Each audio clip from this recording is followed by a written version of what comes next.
Now, just as an introduction to this video, I've already done the brakes, so this is being filmed after I've done the job. But just a little bit of helpful information that you want to know at the beginning is that this spring and this spring here should go on before you put the bracket on. I missed that, and it was a little bit of a pain to do afterwards, so just remember that now. The other thing to note that took me a while to figure out in research is that this is a diesel engine on this truck. So it's an HD, it's an F250, but it has the diesel engine, which makes it the HD version, and therefore it has 3-inch brakes. If you go to a parts house, they'll ask for 2.5 or 3-inch. From my understanding, if your vehicle is a gasoline engine, it's going to be 2.5-inch brakes because it's a light duty pickup. And if it's the diesel or HD, then you'll have 3-inch. And if you have a dually on the back instead of a single rear wheel, then it'll be a 3.5. I didn't see that option at the parts house, but that's helpful to know. The 2.5s potentially will fit, but your truck's supposed to have 3-inch if it's the HD model. And this is a Sterling 10.25 axle. All of the single rear wheel drive, single rear wheel vehicles are going to be a Sterling 10.25. They're 8 lug on 6.5-inch. This is the driver's side rear drum brake on a 1997 Ford F250 with a Sterling 10.25 rear axle. It's going to be the same for any of these model years, anything with this axle. So I've got the wheel off. This is what you're going to find underneath. These brakes are actually looking pretty good, but I'm just going to run through how to disassemble and replace the drum brakes. The first nut that has to be taken off is right on the back side of this dust shield. Next to this one right here, right above the wheel cylinder. These are the wheel cylinder bolts. That's the bleeder, and that's the nut you have to take off. It's 11 millimeter, and an 11 millimeter deep socket is the best way to take it off, regular threads. After that 11 millimeter nut from the back side of this has been removed, you're going to follow this cable here. It goes around this little curve and hooks right down onto this. So you'll have to take needle nose pliers and pop it off. Pop it off from there. So that hook is now free. You can pull this up and out and just dangle it there for a second. Then you can take a screwdriver and pry this whole contraption out. So that's how it looks. This bolt here is spline, and so you may have to pry it and wiggle it out, but all it does is press straight in to this backing plate, and it's secured on the back side by the 11 millimeter nut. Now I'll take this whole apparatus off and just dangle it right there. The bottom side of that connects right here, and that you can just slide right off. It's spring loaded. Once you do that, it'll pop right off. The next thing to take off is this spring here. It connects the shoe on this side to the shoe on this side right across. And this one, let's take pliers and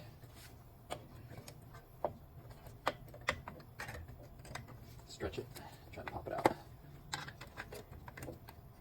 Just like that. So I'm using the pliers to grab the spring here, leveraging it off of this, and then pop it out.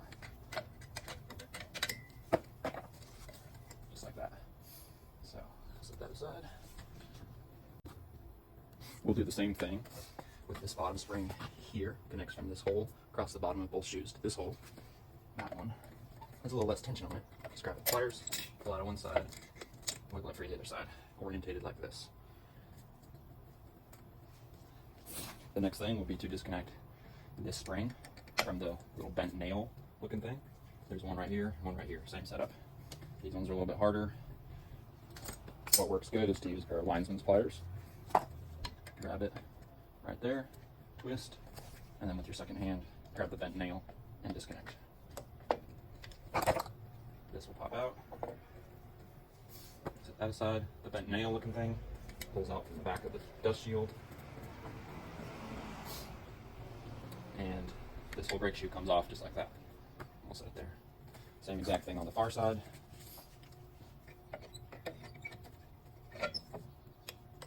Bend the big spring, remove the bent nail, big spring, bent nail, brake shoe. Now the next thing to do is pull out the wheel cylinder if you're replacing it. That's this thing. It's held in by 2 bolts. One right about here on the back, one right about here on the back, as well as the connection for the brake line. So you can see that we've got the brake bleeder, the brake line where it comes in, that's a 7/16 nut, and then these two bolts.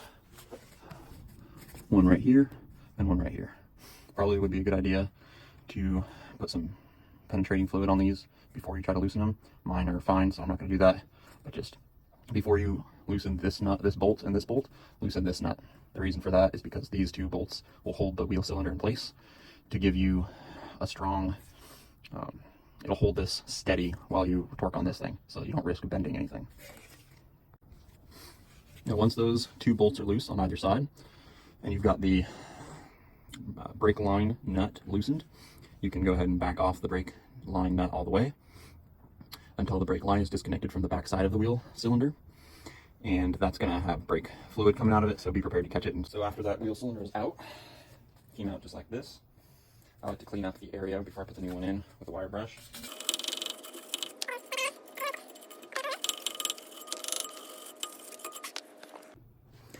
So here's the new wheel cylinder.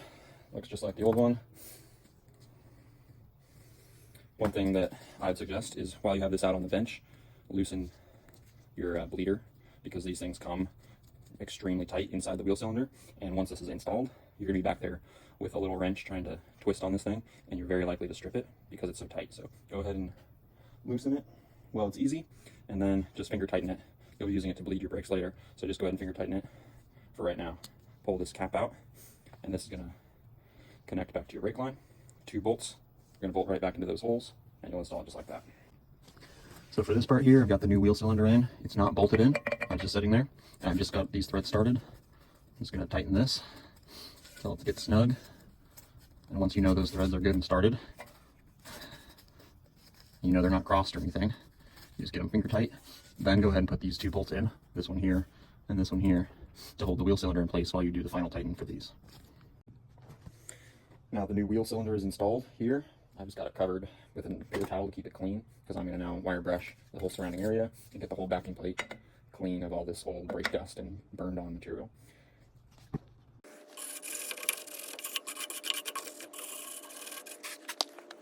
Now I'll use a little brake parts cleaner and some rags, clean up the backing plate a little bit more.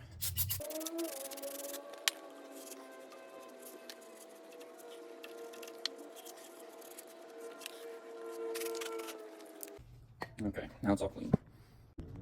Now what I like to do is take all the new brake parts and lay them out how they're going to be installed. So these are the new brake pads. You can see on each side there's a little bracket here that's spot welded, and on this side there is no bracket. It's that thin piece of metal. That's going to go facing outwards. And so this is also where the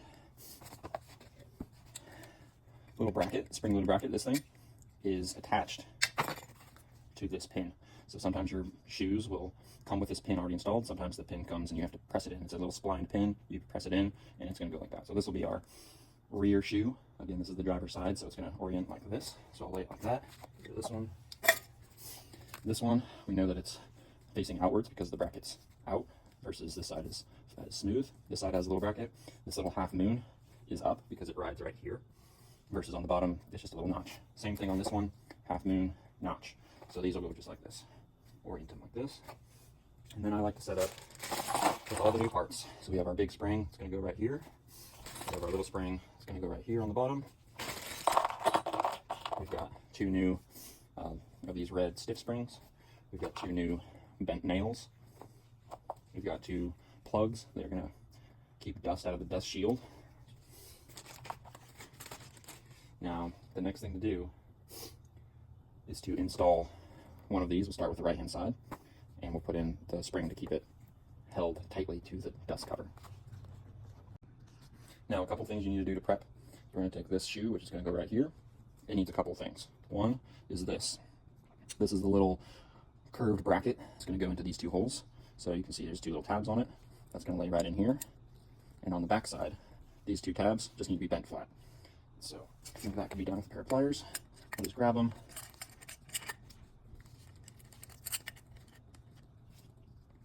And bend them over, just like that. Same thing with this one. Get them started, and then just pinch them. So you can see that's on there like that. That's again up.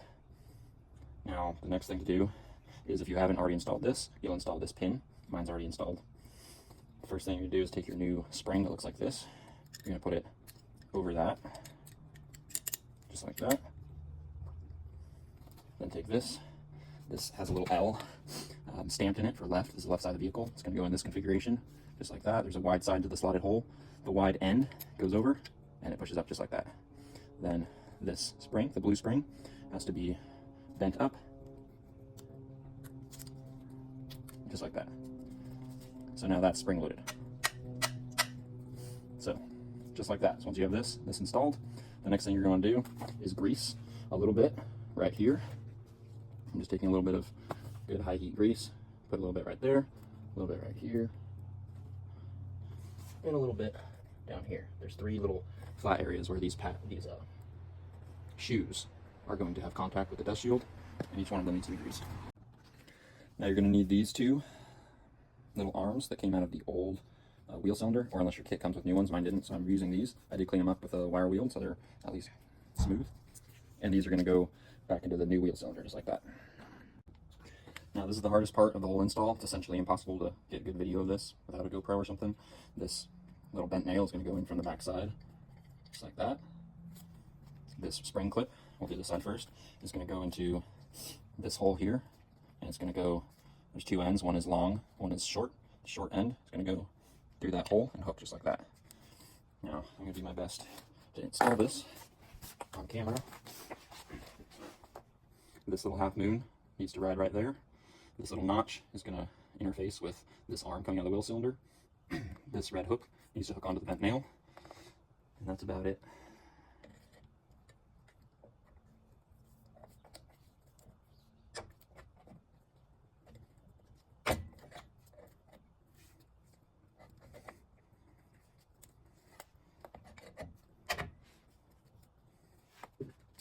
What can work is to use a pair of slip joint pliers. Grab the red spring a little bit low on the arm and attempt to twist it like this in towards the dust shield while using needle nose pliers to grab the bent nail. And as you bend the red spring in, hook the bent nail right over it.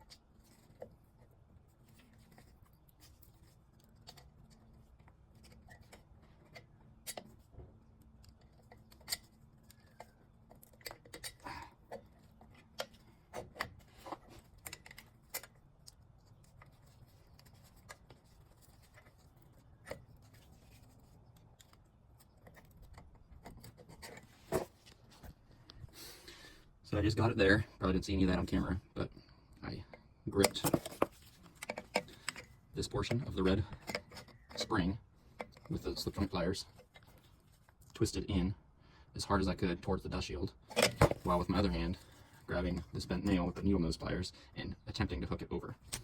Now you'll see that up here we still have our little wheel cylinder arm interfacing with this notch, and we have this half moon of the shoe resting against this top mounting point. So that one's in. We'll do the same thing to the other side. On this left-hand side, put grease here, here, and here. Those are the 3 points that the shoe is going to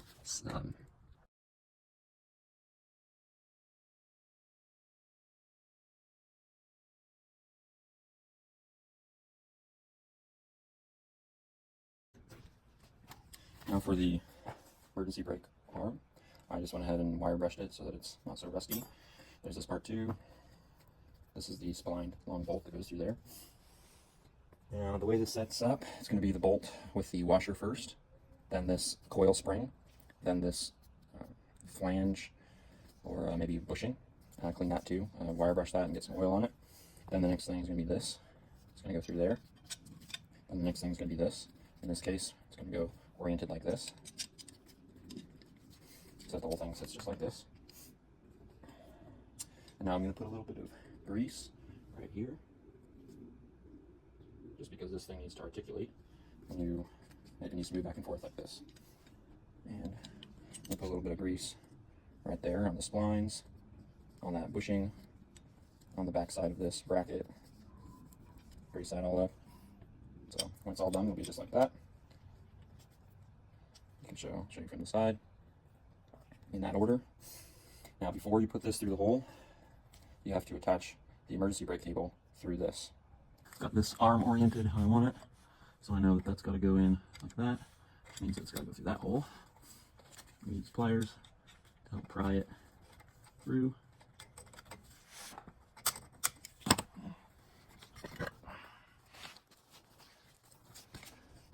Just like that.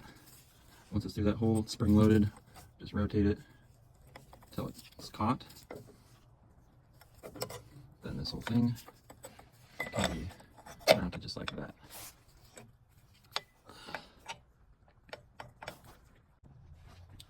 Now that we've got the emergency brake on the bottom, we're going to go ahead and take these parts.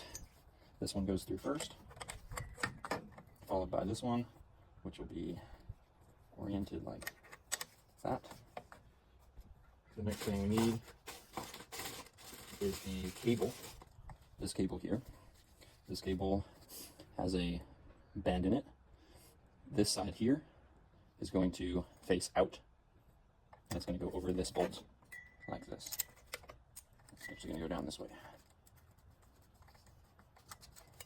like so. Now all of this will push through that hole, mounting hole, and fight with it until it pokes through the backside. This cable we can just leave hanging for now, and we'll sort of fight with this bracket until it fully goes in. What might be helpful is to tap on this until it seats, because it's splined, so it has to be pushed, tapped into the hole. Now I can feel back there, I feel threads, and we'll go ahead and take the nut. So we take that 11mm nut, put it on the back of this splined bolt that holds this whole bracket on. That 11mm on, tighten that thing down. Get that pretty snug. Make sure that this still has a little bit of play in it. Should be able to move slightly. Now the next thing is this cable. This cable here has to feed through, needs to go underneath this red clip, needs to come all the way down and hook into this notch. So I just have to thread it through.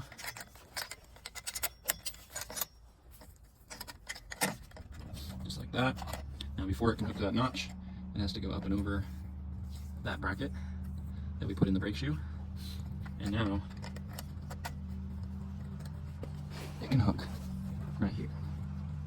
So I can't do this because I only have two hands while filming, but I'm going to take this bracket, the spring-loaded bracket, push it up as far as I can, and while I'm holding it there, hook this little blue hook right over that notch. Just like that. So now this is still spring-loaded.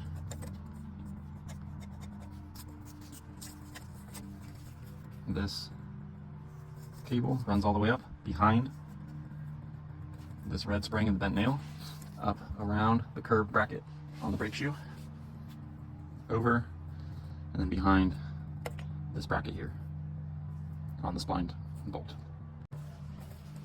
Now the next thing is to take this new adjuster. As you can see, turning it clockwise makes it get longer, turning it counterclockwise makes it shorter. We want to turn it almost all the way until it's as short as it can be. You don't need to tighten it, but just get it close. Now on the driver's side of the truck, the side with the T is going to face forwards, towards the front of the vehicle. One side's going to go right in there. The other side is going to go in the other notch on this brake shoe that's directly behind this bracket here.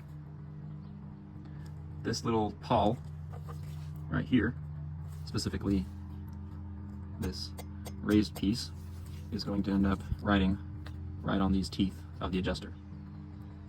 I'll pause it, install it, and show you. Now I had to adjust the threads on this out a little bit to make it longer so it fits, but this is how it's supposed to be. You can turn it in this direction and it acts as a ratchet, but when you try to turn it the other direction, it catches it. And that's because this is spring-loaded against the teeth to act as the ratchet pawl. Now at this point, most everything's in. But the two things that are left are these two springs.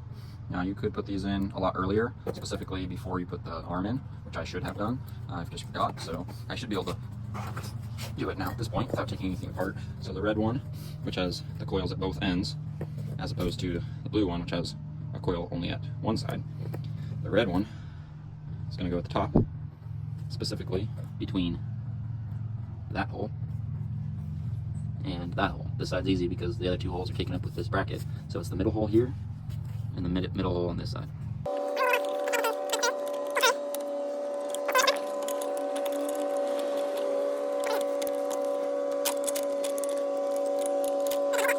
So I think I'm going to try to hook this side first because there's less room to work.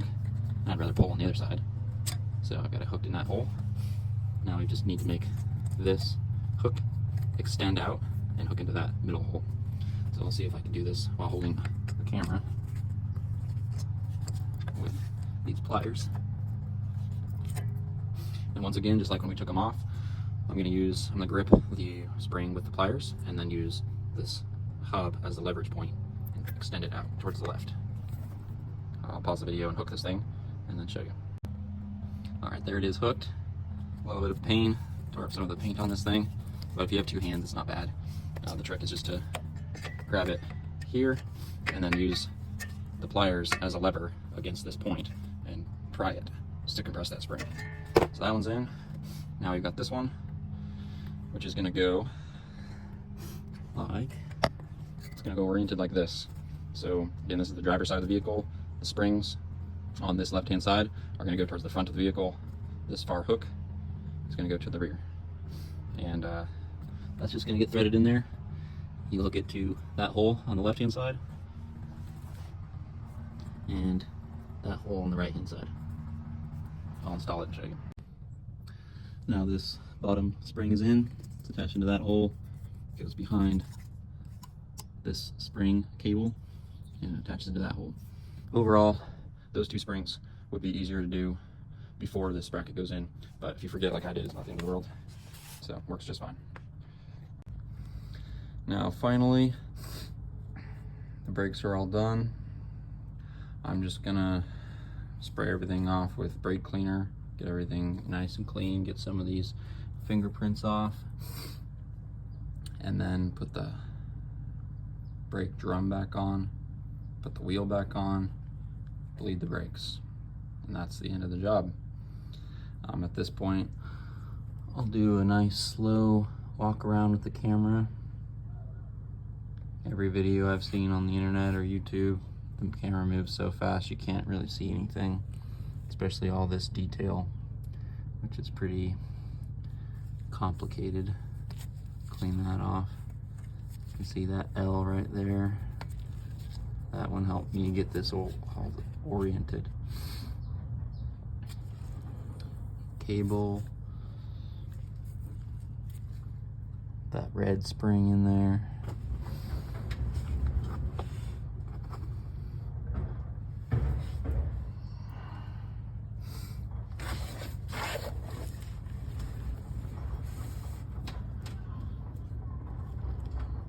Have this emergency brake cable attached to the arm.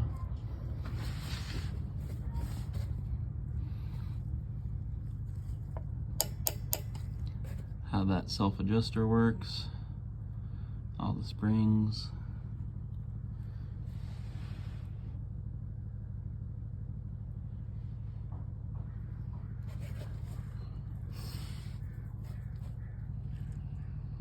This spring plus the bent nail, the other side of the top spring.